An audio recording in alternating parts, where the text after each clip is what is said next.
ଗୁଆ ଘିଅ ପକେଇବେ ତେଜପତ୍ର এটা বড় ওষা ভোগ প্রস্তুতি করুছি প্রথমে চুলি লগাই অলগা চুলি করবে যে চুলিরে রন্ধা যায় সেই চুলি করবেনি কিছু ইটা ফিটা পকাই भी କରିପାରିବେ এটা এমনি ইটা ফিটা পকাই করছি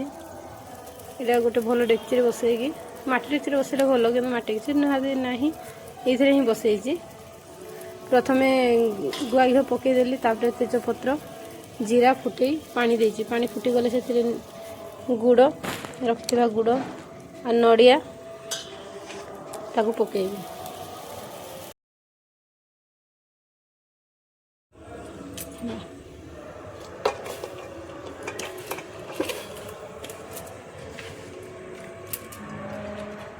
ଗୁଡ଼ ଦେବା ତାର ନଡ଼ିଆକୁ କାଟିଲେ ମୁଁ ଗ୍ରାଇଣ୍ଡିଙ୍ଗ ଟିକେ କରିଦେଇଛି ନଡ଼ିଆକୁ ଦେଇଦେବା এটা ফুটিগଲେ ଏଥିରେ ଚାଉଳ ବାଟିକି ଅରୁଆ ଚାଉଳ ବାଟିକି ରଖିଛି ତାକୁ ଦେବା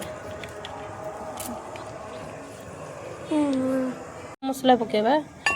ଗୋଲମରିଚ ଗୁଜୁରାତି ଆଉ ଡାଲଚିନି ଆଉ ଲବଙ୍ଗ ଏଇଟା ଏମିତି ଅରୁଆ ଚାଉଳକୁ ବାଟି ରଖିଛି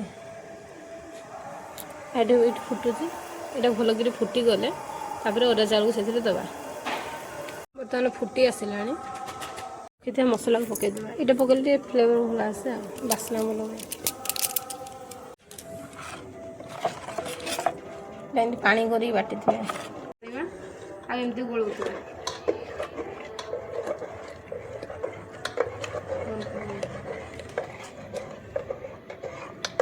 ଦେଖନ୍ତୁ ଆମର ଭୋଗ ପ୍ରସ୍ତୁତ ହେଇଯାଇଛି ଦେଖନ୍ତୁ